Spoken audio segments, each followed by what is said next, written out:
All right. All right. Thank you.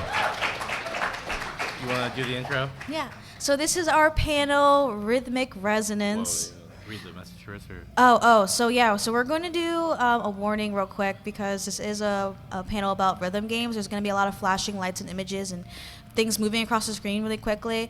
So if you guys have anything like epilepsy or any light sensory disorders, then just viewer discretion is advised. And with that being said, Okay, this is our panel. Rhythmic Resonance, exploring the cognitive effects of rhythm game engagement. But before we get into that, we are, I guess our group is called Yins and Yang. We moved to Pittsburgh together as a couple, originally from Baltimore, Maryland. And so we moved to Pittsburgh together, so now our name is Yins and Yang. if you're not from Pittsburgh, they say yins a lot, which means y'all. Yeah. Okay, there we go. Yeah.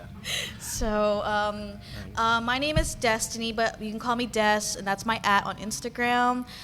Some of my credentials, I have a bachelor's in science in molecular biology, bioinformatics, and biochemistry, but I'm also just a very avid rhythm game player, specifically Project Sekai Colorful Stage. All right, and hi, I'm Wayne. I have a bachelor's and a master's in tuba performance, which doesn't get you too far, besides like bartending and presenting at panels. All right, so thanks. All right, let's play a little pop quiz. Okay. Who here knows which of these is the oldest rhythm game? Which came out first? Which one do you think? Simon Says. All right, raise your hand We'll do a show of hands. Raise your hand for A for Simon Says. Okay. Raise your hand for B, Parappa the Rapper. That came out first. Okay.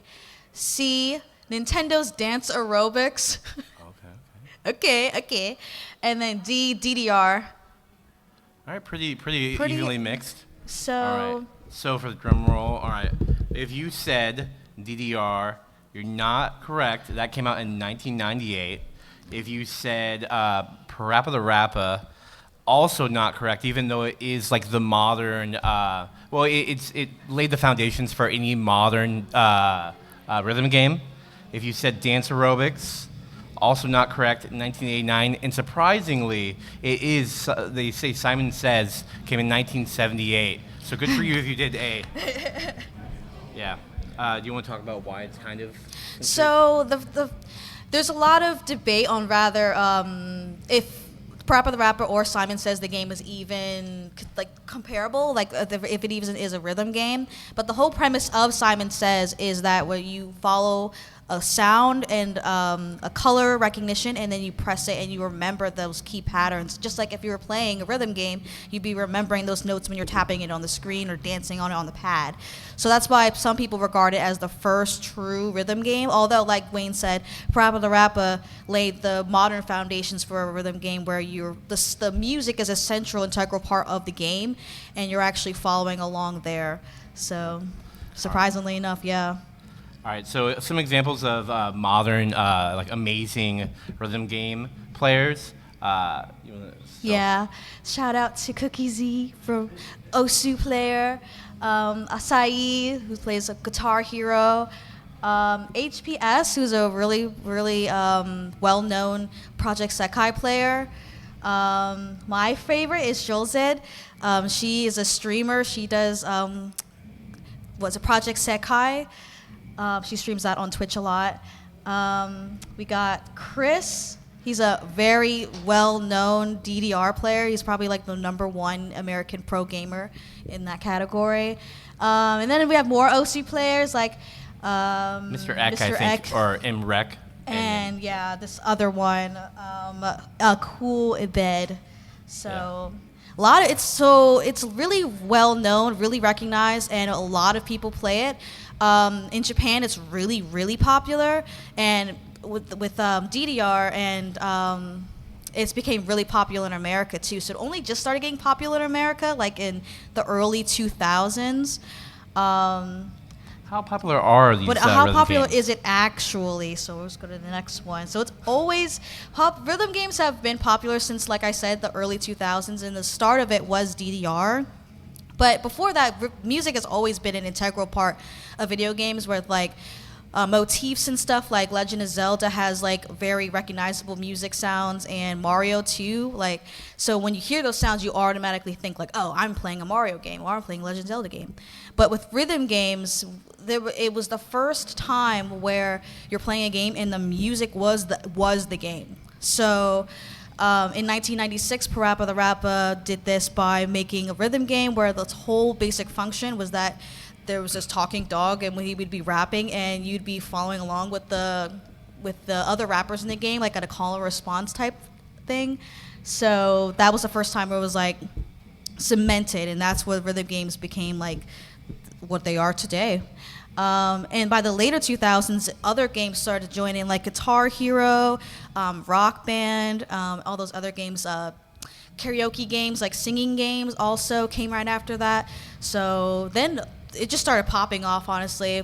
You know how like back in the earlier times, if there was something that was super niche and people would just rip it off and just keep doing more and more and more of it to get more money. It's like, oh, like making a sequel that just doesn't make sense. But so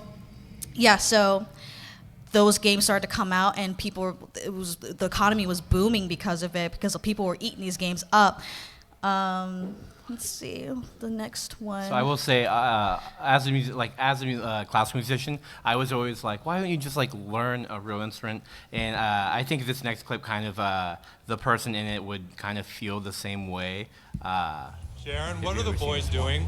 Oh, Stan and Kyle bought a new video game together. They can play guitar now? No, they're just little plastic controllers. You hit the colored buttons and it makes the guitar track on the gameplay. Oh. If they spent half the time learning a real instrument as they do playing that game, who knows what they could accomplish? Hey, yeah.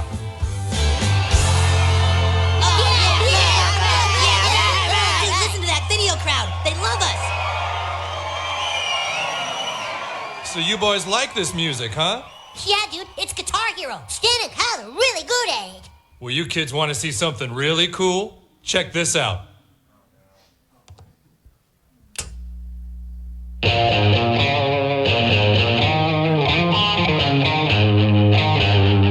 Once I rose above the noise and confusion, just to get a glimpse beyond this illusion. I was soaring ever higher, but I flew too high. Though my eyes could see. Dad! What are you doing? I can actually play a lot of these songs on a real guitar. You want me to teach you boys how? That's gay, Mr. Marsh. Yeah, that's stupid, Dad. But this is real. Real guitars are for old people. Do you mind, sir? We want to watch Stan and Kyle play. Yeah. All right, let's try to score. All right, yeah. I love that episode so much. But anyways, not everyone has loved or loves rhythm games. A reviewer for the 1997 issue of PlayStation Magazine, when talking about Parappa the Rapper, said, "I will freely admit that the basis of this game seems just plain silly. Punching buttons in time to preset a tap rhythm does not sound like the stuff of which great games are made." Yeah. Some douche that clearly has no idea what he's talking about. All right. And then, so rhythm games kind of got nerfed. You want to talk about that? Yeah, so after that, more rhythm games started coming out, and then the economy wasn't responding well to it, and people weren't buying the games as much anymore. So then after that, though, we had other indie games that came into the scene that kind of revitalized the genre, like Beat Saber and Muse Dash, and one actual really good honorable mention, which we'll mention on the next slide, is Friday Night Funkin'. When Friday Night Funkin' came onto the scene, it became accessible for a lot of players to play at their computer or even on their phone. So like after that, a lot of mobile games started coming out too. So then it became more popular again. for all my economy bros out there, the revenue for the games reached $2.81 billion in 2022, which, so rhythm games are really, really up on the rise. And so that just proved it. And so after that, a lot of rhythm games started to come out, and the genre was saved again, thank God. All right. So now talking about how rhythm games work with the brain, it's actually a lot like playing an instrument. There are a lot of similarities in playing actual musical instruments and in playing rhythm games, like all these ones on here. I won't read through them, but it's great for like building attention and focus. Just like practicing a musical instrument, it takes a lot of time and patience to get through it. Which we'll go on, we'll further go on that later. Increased motor coordination, just like if you're drumming, you have all those buttons to tap. So there is actually a lot of benefit to playing these games, just like playing a regular instrument. All right, let's dive deeper into the brain.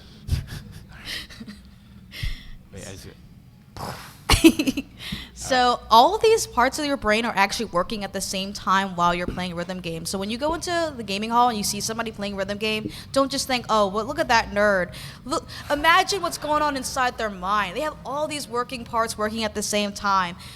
Different lobes. We got hypothalamus. We got temporal lobe. We'll get it all into that. But all these parts are working together.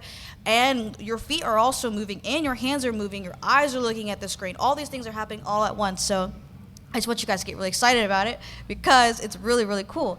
Particularly, so we'll start with the frontal and temporal lobes. The frontal lobe is actually responsible for a lot of executive functions. So like your planning, your organizing, your working memory, your emotional control, your sustained focus, your attention.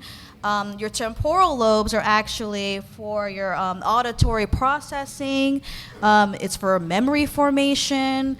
And basically, when you're looking at the screen trying to memorize these notes that you're trying to play on your master song or whatever, your temporal lobe is working overtime memorizing those notes and making sure that your brain remembers them so that your hands can just do the work for you, and it becomes less like an exercise but more like just fun for a game, even though it looks super complex. So, and then another part that I wanted to highlight too is what's it? Yeah, let's go to the next one. Is your pitumen. Your pitumen is actually, so like kind of like the downside of playing these rhythm games is that this one's actually also activated while you're playing. It's responsible for like reward cognitive functioning and addiction as well. So like when I'm playing Project Sekai and I'm bombing and I want to win like in these ranked matches, but my percentage does not reflect that, and I want to keep playing because I want to get better. Yeah. It's the pitumen at work.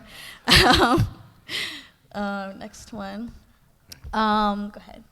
Oh, I'll let you do this. So the occipital lobe actually is responsible for the visual partial processing and distance and depth perception, color determination, object face recognition, and memory formation. So this is super important because different notes usually have different colors when you're playing, and so your brain is actually looking at those, and instead of being like, oh, I need to press the left one or I need to press the right one, your brain is looking at it being like, oh, red, blue, green, and then your feet actually automatically move to that. Depending on how much you've been playing rhythm games, you don't even know this is happening to you, but your brain is they've already formed those neural connections to be like, okay, like move your feet this way, you know this one's blue, you go this way, oh, you know this one's red, you go this way. So it's really fascinating. Yeah, when we were doing research on this panel, I read a article by it was the Guitar Hero guy we mentioned earlier, talking about how he doesn't even really like see these like notes anymore. He just sees these shapes and these colors flowing at him, and if he sees like a lot of like color over here, he'll just naturally gravitate his hand. So the more you do these things, the more the occipital lobe will just naturally ingrain itself in overdrive, kind of, and yeah, just you don't even have to worry about it. So that's pretty cool. Yeah. Next one. Oh, so to get into more into that, the concept of neuroplasticity and its relationship to the rhythm games. So neuroplasticity, if you don't know, is the ability for the brain to actually form new synaptic connections in your brain. You could do this by increasing you can do this by training your brain by looking at certain patterns. And so when your brain is working to memorize those patterns, you're actually forming new connections in your brain. And neuroplasticity can lead to decreases in cognitive disorders like Alzheimer's and dementia. There are actually studies right now where people are making music games specifically for Alzheimer's and dementia patients so that can form those connections. It can't cure it, unfortunately, but definitely beforehand, it can prevent the progression of the disease. So it's super, super fun. You don't even know these things are happening to you while you're playing. You're just playing a fun little silly little game, but you're actually training your brain and making your healthier brain actually. So the next clip show is Arnold Jacobs, who's a tubist, who's talking about neuroplasticity. Yeah, so there's this guy in the tuba world that when we were talking about this panel, I thought this clip would be pretty good. It's talking about how, so Arnold Jacobson is a famous tuba player. He taught all around the world. Even like flute players, singers would go to him and study with him because a lot of his stuff wasn't like, here's how to play tuba. It's like, here's how to train your brain to play the tuba kind of thing. So it's a little bit longer clip, but he has a really good job at talking about the processes of what your brain is going through. Again, what Donald says, Yes. so I'm really back Donald onto Kohat says, the focus of our teaching should be on training the performer's brain. We can't really train the muscles, we train the brain, which controls the muscles. Exactly. Yes. I agree with what I said. Very Good. well. And of course, if you want me to explain that, Yeah. what it is that we have in the brass player's embouchure, a classic example of function in the embouchure where you can classify it as a reed activity and vibration, or vibration is set up and transmitted through the instrument where it's amplified and given color, and we'll have our overtone series and our fundamentals involved with it. And we will feel through the lips, in other words, we will feel actually the sensations of the embouchure based on the fifth cranial nerve, which is sensory. But the function is coming from the seventh cranial nerve, which is carrying the message from the brain. It comes right down behind the ear, comes across here, and it will, at the level of the lip, become the motor nerve of the embouchure. So when I think a pitch, it's automatically sent to the embouchure. Sing a note for me. If I were to go to A sharp, you don't really see anything in the lip here. Well, something is making it go up. In other words, a vibration is speeding up, just as you're saying it. And it's very easy because I'm simply, in my brain, sending a higher pitch, the A sharp. I'm hearing it in my head very definitely. It's coming down the motor nerve to the embouchure. The embouchure is simply reading out my thought. Now, if I didn't have the thought, many people will try to make the adjustments based on the lip musculature. Actually, to communicate with the lip musculature would be very difficult without going through the seventh cranial nerve, which is the motor nerve. And there's really no message going to it unless you have it in your brain. Some of this will develop based on the habits of the player that he forms over many years, and will reach subconscious levels of the brain where automatically when he sees a pitch he hears it and doesn't even think of it, just takes it for granted. But this is the type of training that we want, where, well, say if you're a fighter and you want to hit somebody in the nose, you got to see the nose and put your fist on it.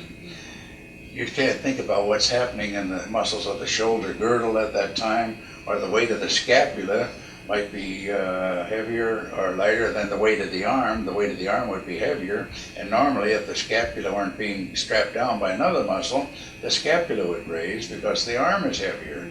gravitational changes occur in the body where the balance would shift as soon as your arm is pushed forward to strike that nose. Now the brain, this wonderful biocomputer aspect of it, is adjusting musculatures all over your body to do this sort of thing.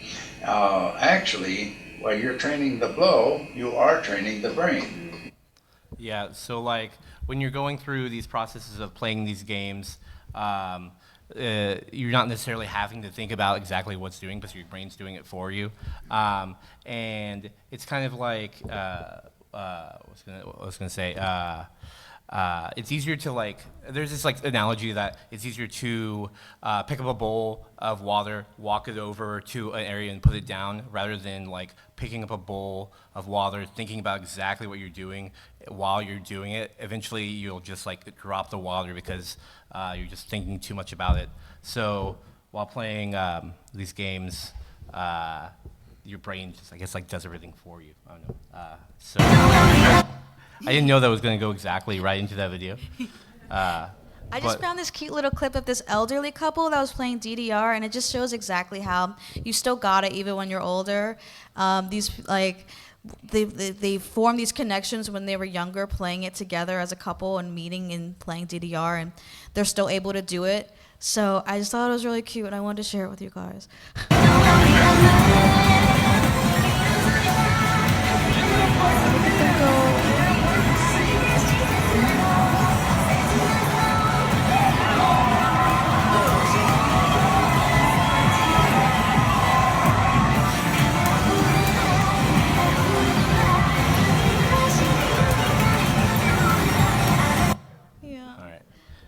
Really cute to me. And the thing about building these synapses too is like, if you've ever seen those videos where they play music for people with like Alzheimer's, and they just like kind of can get it like really quickly, they remember stuff, it's because specifically with musical synapses, they like burn in your head for like so very strong and for longer times. So like there's that video of that jazz pianist who like can't really even like speak that much, but when you put a piano in front of him, his muscles already start doing the same. His muscles already start playing the piano, which is like the same thing even for rhythm games. At least like that's a research that the cool thing about rhythm games is like you're not playing a musical instrument, but you are your brain kind of thinks it is. It's very they did MRI scans about the playing rhythm games, and it's close related to like lip syncing basically. While you're not making music, your brain almost kind of thinks you are. So yeah, that's an interesting thing. Yeah. Right. And so I just wanted to go through because there's a Redditor talks about in the next slide how he recognizes patterns and how he's able to play. So just so like everyone's aware, I don't know if everyone here that plays rhythm games is at this panel, but like the fundamental different notes in a game that you'll encounter in any rhythm game are taps and flicks and holds. So anyone that's experienced in rhythm games will see these and they won't think, oh, I have to tap this right now. Oh, I have to flick this. They see it and they see it coming down, and their brain already is like, okay, I'm already on it. Like, so this Redditor talks about, or Redditors here, they talk about how they see a staircase pattern. And a normal person, if they're first encountering a rhythm game, they'll say, oh my gosh, I have to press 16 of these notes at the same time. This is so hard. But someone that's actually experienced with the rhythm games will say, oh, I know this. I've seen this many times before in other songs. Like, I'm just going to go do, do, do, do, do, do, do, do, do, do. And it's so easy for them to see that because they already formed those connections in their mind and recognize that shape and pattern. So it's such a breeze for them. Made those bridges in their synapses. Yeah. Yeah. Another one says that they, let's see. Yeah. They the more their patterns that they start to become engraved in the muscle memory, just like I said, and they just close their eyes and they just hope that they get it, which is so me. All right. And then this last he said, I just don't want to fuck up. Don't fuck. I fucked up. Yeah. Which I feel like we all kind of can relate to in any game or anything in life, honestly. All right. We got another little video for you. This time of Oh, okay, yeah. This is of a person playing this So one. just recognize, just keep in mind if you like are looking at it, just like recognize those patterns and shapes and see if you would able to be keeping up if you're thinking about it like in terms of that. You already got it in your head. That's That's Wait, you was already doing it? Yeah. Wait, that's kind of awesome. Yeah, that's awesome actually.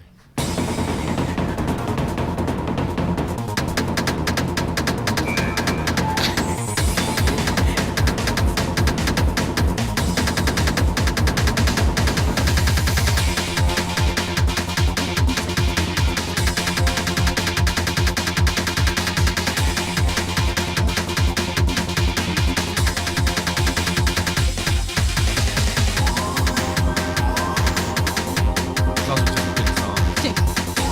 Yeah, so anybody that's experienced with other games, they won't even see like, oh, I have to step on these. Oh, I'm going to the left and the right. Oh, I'm on the left side. Oh, now I'm on the right side. I'm on the left side.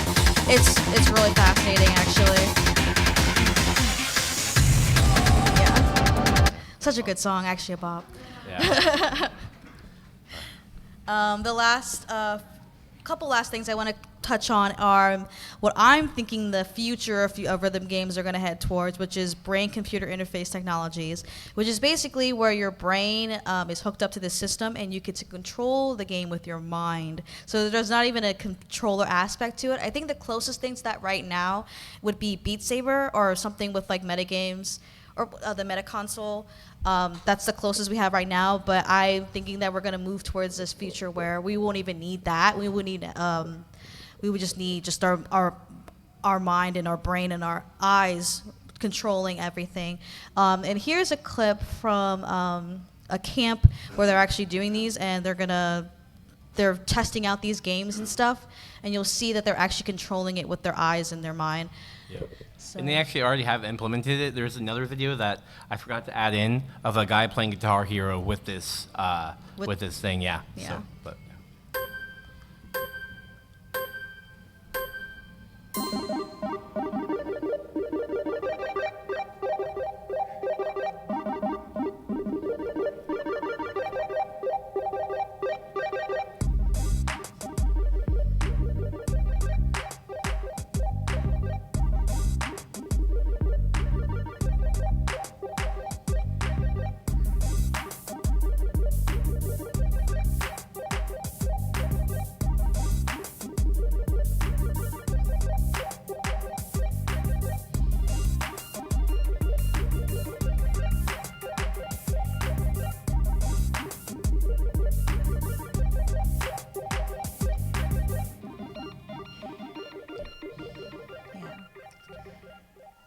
all right.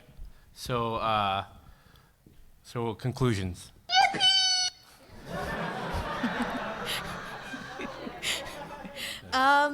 Rhythm games are the perfect marriage of technical gaming skill and musicality, which is so on theme for this convention, MAGFest. Your brain is so active while you're playing these, so actually who cares if you look stupid while you're doing it, because I don't think you look stupid, number one, and number two, you're actually forming really lifelong lasting connections in your brain, so your brain is way more dubbed out than everyone else's brain. So not only the games are fun, they're actually really good for you, and they probably will decrease your chances of Alzheimer's. So Yeah. So we're also going to take some questions. We can do that at if you just want to come up and ask any questions. We're going to be doing that for next 15 minutes. But also, thank you guys for coming. This is like my first technical one. Yeah. And if you want to give her a follow, if you play Project Diva. Oh yeah, I'm an avid Project Sekai fan, so please add me, and I can give you my player ID, and we can play shows together. It's on the bottom, actually, right It's on there, the yeah. bottom, so Yeah. yeah. So But does we'll be answering questions though. anybody have any questions? Otherwise, I'm gonna pull up Project Sekai and play for you guys. Oh. Good.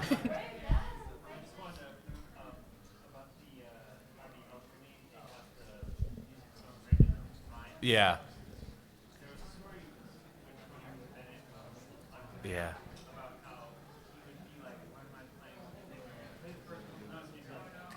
Yeah. Yeah. Yeah, there's like concerts with Lady Gaga, yeah. Like he Yeah. wasn't. I heard he wasn't even able to talk, but like he just would start singing those tunes. It's pretty awesome. Yeah. Yeah. We should. Hi. Oh hey. Hey. Oh hi. Oh my gosh! It was Thank so you good for to meet you coming. last night. Yeah.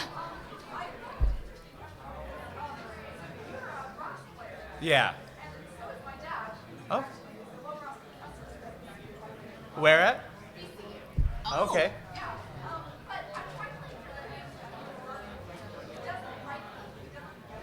Yeah.